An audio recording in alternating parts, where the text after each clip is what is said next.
Welcome to Western New York Entrepreneurs Unleashed, the podcast that unveils the remarkable stories of local business owners running 7, 8, and even 9-figure organizations. We dive into the personal journeys that allow these inspiring leaders to live their best lives. Western New York Entrepreneurs Unleashed will offer you invaluable insight, one captivating story at a time. Brought to you by Entrepreneurs Organization of Western New York. Hello, everyone, and welcome to another episode of Western New York Entrepreneurs Unleashed. Today's going to be a lot of fun. I know all of the people in EO, and I know today's guests since just about my very beginnings in EO personally. He's a lot of fun. He's got a great story. He's a serial entrepreneur with a whole bunch of different things that he's done in his past. And so it is my pleasure to welcome Tom Cullen to today's show. Welcome, Tom.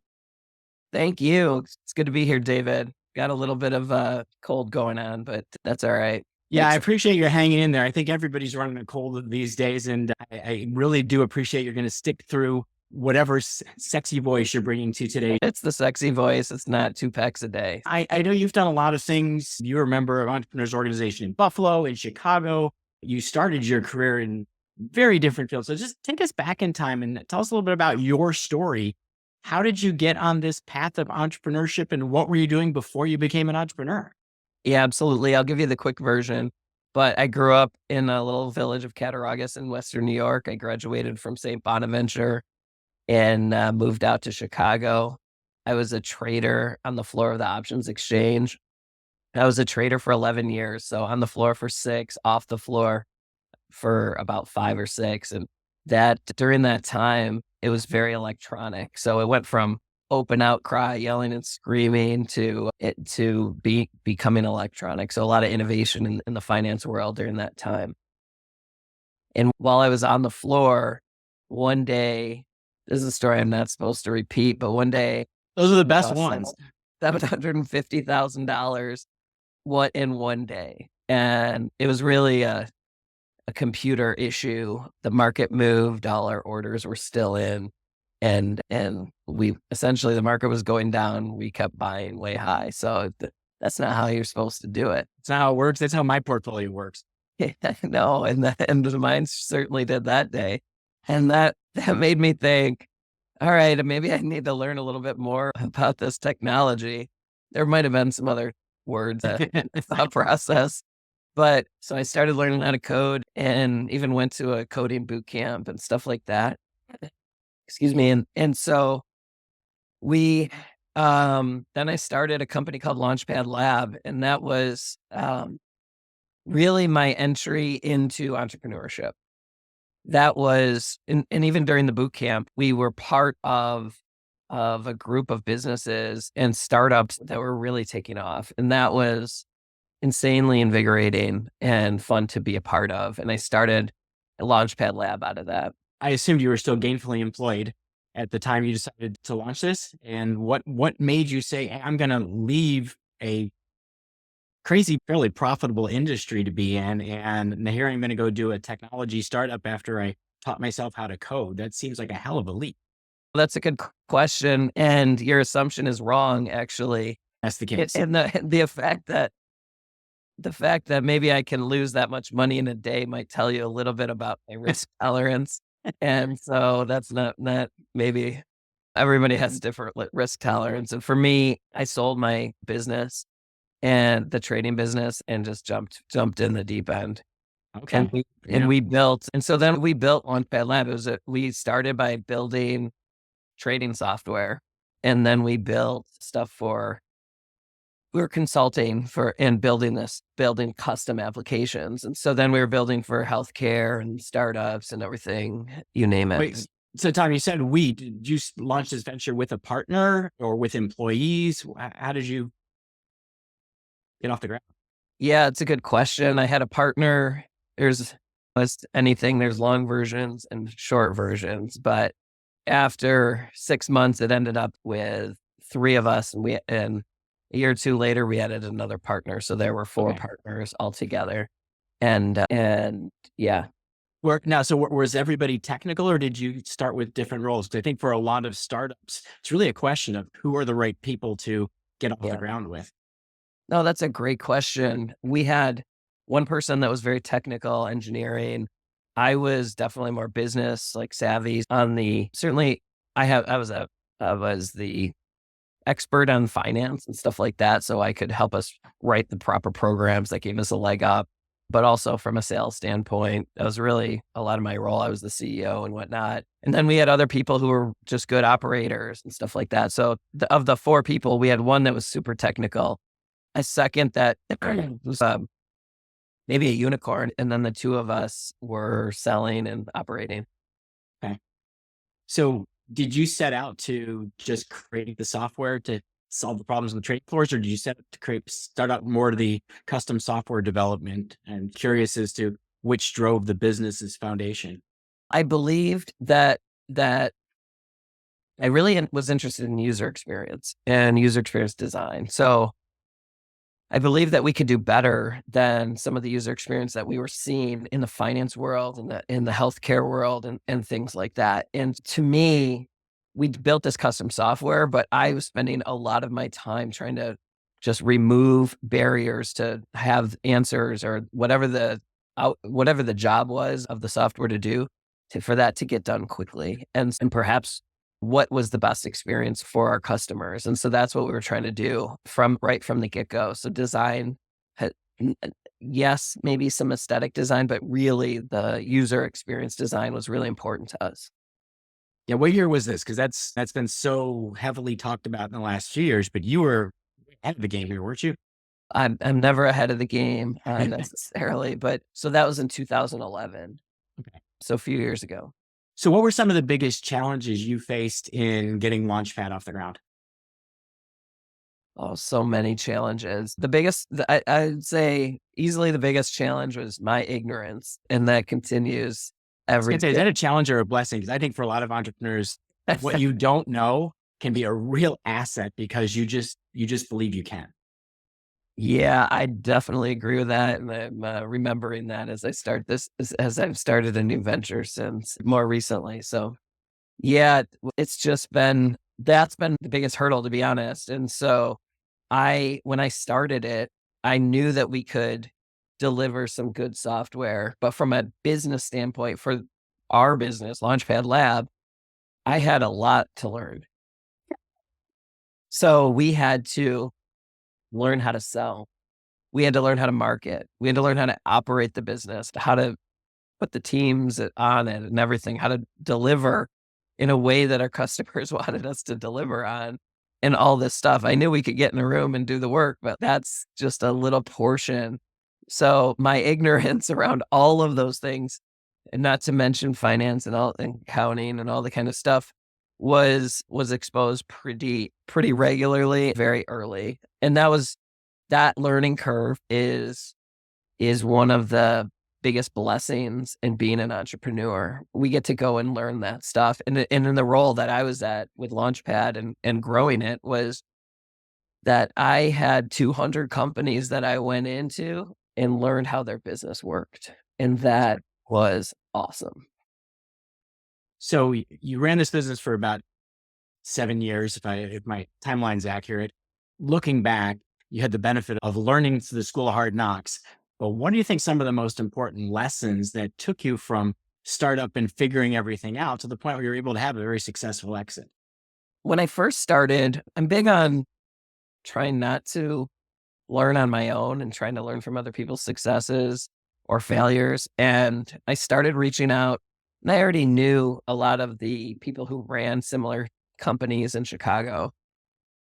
And when I would meet up, one of them said, "Hey, one way to learn about this stuff is to join a group of other entrepreneurs." And he talked about Entrepreneurs Organization or EO. And I went home and I looked at it and saw that you had to have $1 million in revenue and thought, okay, that doesn't work for me right now. And so the biggest way that I would learn though is going and talking to people, meeting with them. And I invested heavily in doing that. Of course, I have, I don't know, 250 titles on Audible that you can see my journey of what I wanted to learn. There's like 5 books on marketing or that kind of thing. if you look back at it. But I'm a sponge, so I try to learn as much as I can and then figure out what to use out of it. Um, Yeah, it's and you hear all the time that entrepreneurs tend to be avid readers and people who are interested in learning. But you said something really critical at the end. It's not just about learning. It's as you learn, what am I going to apply? yeah, And I know personally, my wife hates getting a book after I've read it because all the pages have dog ears and highlights and things I wrote in the margins. And then sometimes I'll just have a whole notebook right along with it. Now, Vicky's actually, I can't say she's taken after me because she's surpassed me 10 times over. She is the world's greatest note taker. When she reads a book, I don't even have to read anymore. I just got to hear summaries because it's all what did you learn and what can you do with it? Because that applying the lessons to me is for our business, one of the secrets of growth is almost everything you read. If you take one thing home and you apply it, it's going to make an almost instant impact in your yeah, business. And if you do that over and over again, all of a sudden, hey, look, I'm actually running a company that knows what it's doing. yeah, yeah, absolutely. I think I was just doing this today, actually. We were breaking apart one of our processes. In this case, it was sales. And I learned this from Kim Latko, one of my favorite EO members, and we literally traveled all over together. But the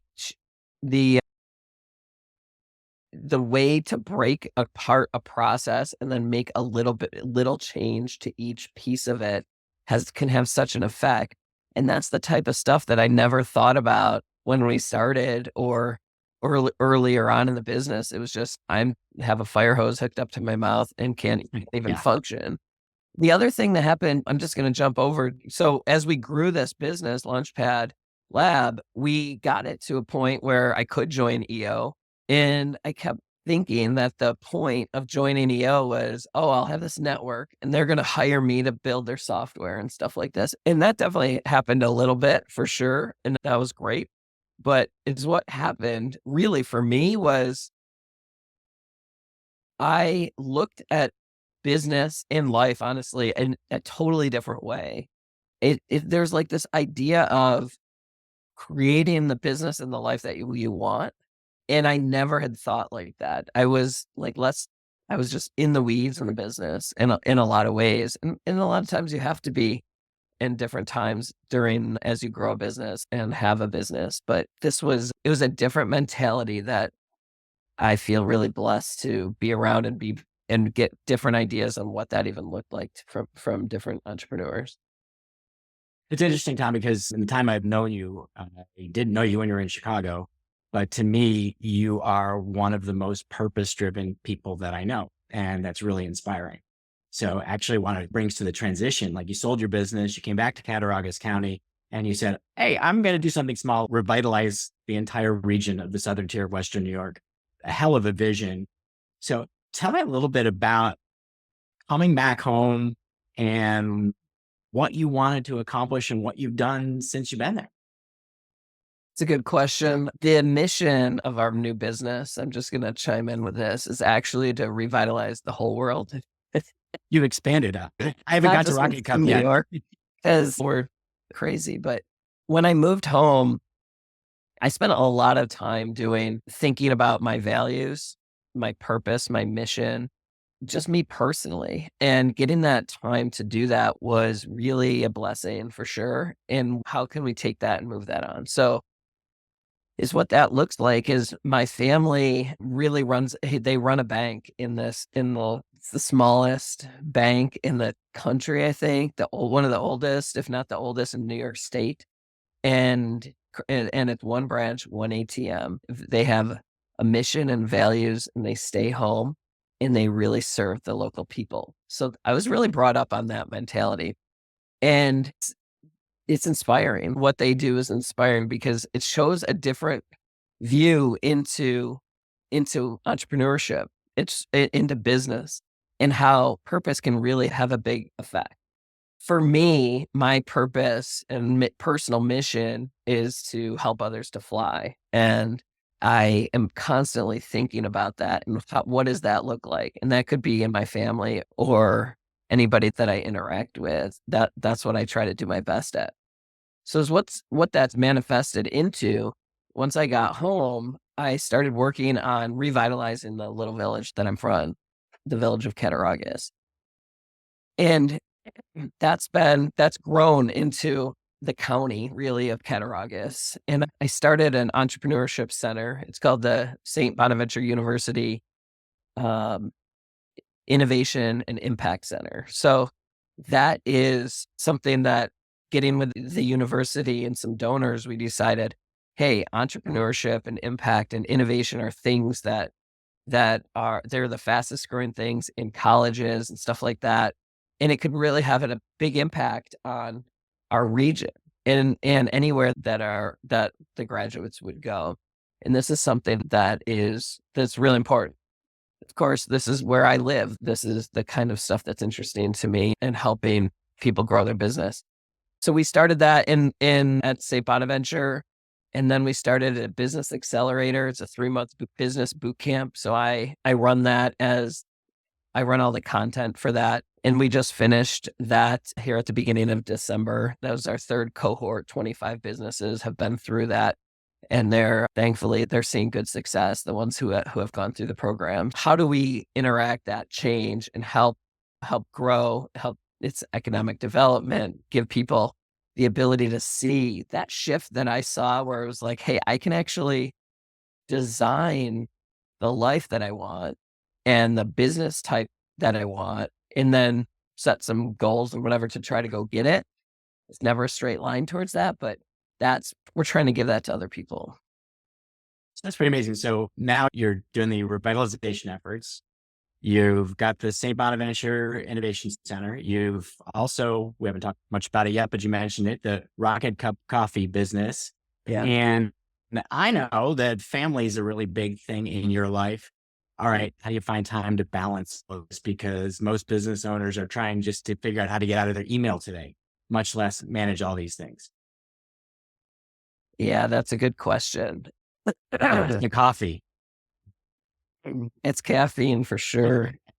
It's not the best advertisement right now while I'm sick, but there's a few things. With the kids and the family in general, it's really putting them first and being focused on that. And there's lots of different things that we do. We've come up with our family values. Literally, we carved them into wood. I love that you do that. With one of my college students has a CNC, the company is growing. And so we went over there and it was awesome and had a whole process for creating those family values. Something we revisit. We have weekly family meetings where we call them family huddles, and we ask the same questions every week. It's not a lecture. When I grew up there, our family meetings were scary. It was like, family meeting makes for big trouble. It's really more of an opportunity for them to say what went well, what didn't go well this week, what they're committing to next week, what they're grateful for. Those are the questions we ask. And Tom, just for everybody listening, how old are your kids? And how old were they when you started this? They were 3 and 5 when we started. 3 and 5. So Yeah. everybody listening in, you don't have to wait till your kids are in college to help them think about such fundamental things as our company's purpose, our mission, our values, and how we live them. 3 and 5, but it's amazing, Tom. Yeah, they're 9 and 11 now. They might have been 4 and 6, but yeah, it was right around then. And it was actually really scary to start. I will say that. Like it was, what are they going to say? Are they going to reject me? This idea and stuff like this. And now they'll go to like a cousin's house and they're like, what are you going to commit to this week? Which is funny, but there's good and bad. But and then other cadences, we do something we call dynamic duo day. So it's one-on-one focused time. They get to choose. We try to do that once a quarter where we take each kid and have that time. And that's been really huge and into what we're doing. And fortunately, I have 2 girls and I'm blessed to have a relationship with Kelly, who has 3 kids, and we do that with all 5 kids. So I do a solo dynamic duo day with 5 kids, and so does she. And that attention is really crucial to both them and to us, and to me, I should say. So things like that. Is the secret, is that the first thing in the calendar so that it never becomes the excuse, oh, I'm too busy with something else. I can't get to dynamic duo day. That's a good question. When you let down one of them by not doing dynamic duo day, there's no worse feeling. It's their whole world. It's things like that. The other thing that that we just started this year was a theme for the year, and this year was faith. So we were lucky enough to take a couple trips, one to the Holy Land, thankfully, before all the craziness has happened there. And then the other two, we're Catholic. So we went to Rome and into Italy. And next year is about service and volunteering. So we're going to do a whole lot of that next year. Wow, that's awesome. So tell us a little bit about the latest venture. So you mentioned it, I mentioned it. Why did you get into the coffee business? And what a big leap from some guy who went from the whole world of commodities training to software development to community revitalization and now coffee. Tell us how you made this leap to the new business. I mentioned earlier, the mission of the company is to revitalize the world. And in fact, when we first started the company, it wasn't called Rocket Cup Coffee. It was called Revitalize Coffee Company. So we changed the name from Revitalize to Rocket Cup, thanks to some trademark attorneys that ironed that out for us. But I fell in love with coffee when I was in Chicago, having a bunch of different, very nice, very good coffees and espressos and whatnot, and really became a connoisseur. And the more I moved back, once I moved back here, I started seriously thinking about it and about what coffee is. And the things that you realize once you dig in, it's not that hard to figure out, but coffee is, I think 72% of people have had coffee in the last 24 hours. It touches everyone. And those people are in every sector, in every demographic, in every category of from poverty all the way up to extreme wealth and everything in between. And it's really interesting. And then it's in every country. So in the poorest countries, all the way up to the wealthiest. And what better way to take on a crazy mission like revitalizing the world than to use a product and to latch onto a product that touches the whole world. And to me, that's really important. There's a lot of people in the world that can use the revitalization efforts that we have. And there are stakeholders in a lot of ways. And so that's what we're trying to do. We're young, and as you said, we can be ignorant when we start, and that's a blessing because we're hustling. And I think we're gonna, even if we accomplish 1% of our mission, it's a significant change. Oh, that's fantastic. But before we run out of time, I've got two last things to ask you about. One specific to EO. You mentioned it. I know you've been president of EO here in Western New York. I don't know what your role was in Chicago, but you talked a little bit about how you got into it. But what has EO done for you and your businesses? Yeah, I don't know. It's hard to figure out where to start, but one thing is it gave me this perspective on life that I can do anything, that I have access to people, entrepreneurs that have gone through it before. I'm not alone. There's somebody else that I can send a message to, and they have the answer. And that is incredible. The experiences have been experiences that I don't know if it would be possible. A few years ago, I was at the United Nations and I said a few words at the podium that this is where people like Nelson Mandela and Mother Teresa have stood and done. So that was an incredible experience. And really a lot of the stuff that we did at St. Bonaventure has grown out of that. And we're looking to reignite that conference. And that kind of takes me to a couple months ago, I was at Necker Island where Richard Branson lives and spent 5 days with him and 50 other entrepreneurs working on other ways to impact the world and to make a positive change in the world. This would not have happened without EO. And since then, I just exchanged emails with Richard Branson about our decaf. Of course, that's everyone. This is crazy. These are the types of things that can happen. And is a is an amazing organization that you get what you put into it. So some people show up and do the minimum, and other people show up and try to participate even more. And that's when I joined EO in Chicago. I transferred over to Western New York chapter when I came over, or when I moved, and then became the president. And that was what an incredible experience of being president of the chapter. It was the best leadership training I've ever had, for sure. Yeah, I've witnessed it with a few EO presidents, and there is nothing more challenging than learning to be a leader of people who are leaders. Yeah. And especially when you're a group of people who in their organizations lead, but they're not necessarily doers anymore. Getting things done when you have a bunch of chiefs in the room and not enough Indians can be a real challenge. What was one of the most valuable things you learned about leading leaders? The thing that I was surprised about was, here are these people, and arguably every one of them more successful than I was, that were looking for me to lead them, that actually wanted me to tell them what to do and to give them real direction. And I think that they're asking for that. Then our team in our business or wherever we're at is or in our families or wherever, is looking for that too. And I think that, to me, that was a pivotal moment in my sort of leadership knowledge. Yeah, that's fantastic advice. That kind of brings me to one of my remaining questions. So you do a lot to help aspiring entrepreneurs through St. Bonaventure, through EO. What's your favorite advice to give to someone looking to start a company? Oh, it's someone looking to start a company. Okay, that's good.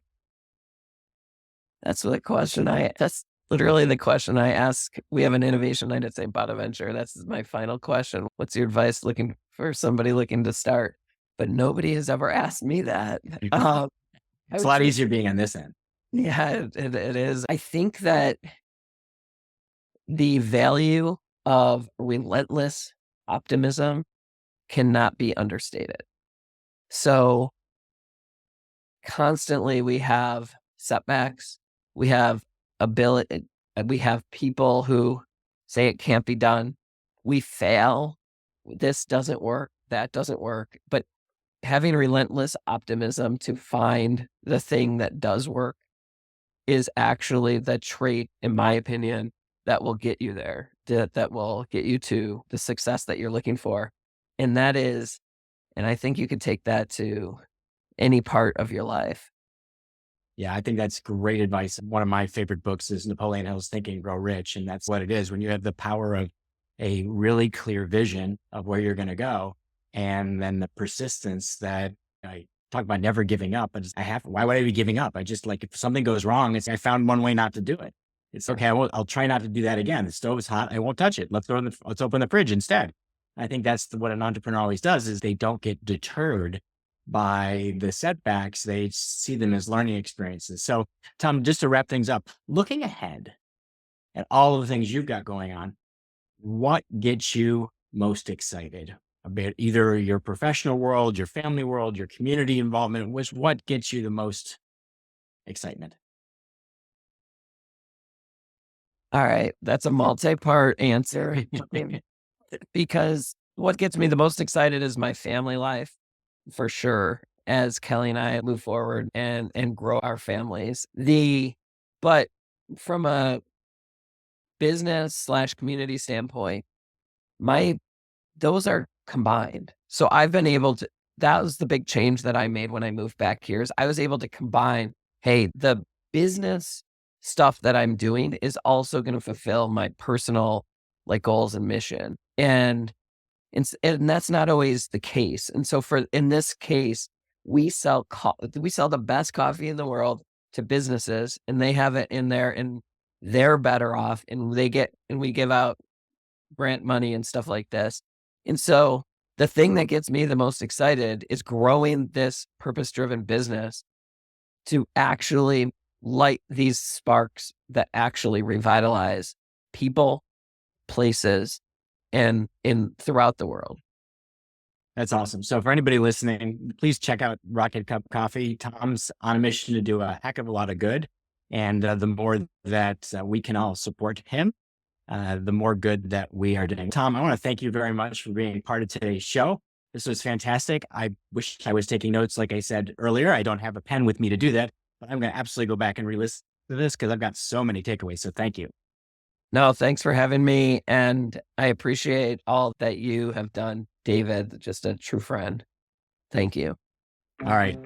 Take care, everyone. Thank you for joining us on this episode of Western New York Entrepreneurs Unleashed, and another inspiring story from a local business leader who scaled their company. If you are ready to take your business to new heights and eager to embrace transformative growth, then don't miss our future episodes. Subscribe to this podcast today and be part of our community of leaders, builders, and change makers. Together, we're committed to moving the world forward by unlocking the full potential of entrepreneurs, one success story at a time. Brought to you by Entrepreneurs Organization of Western New York,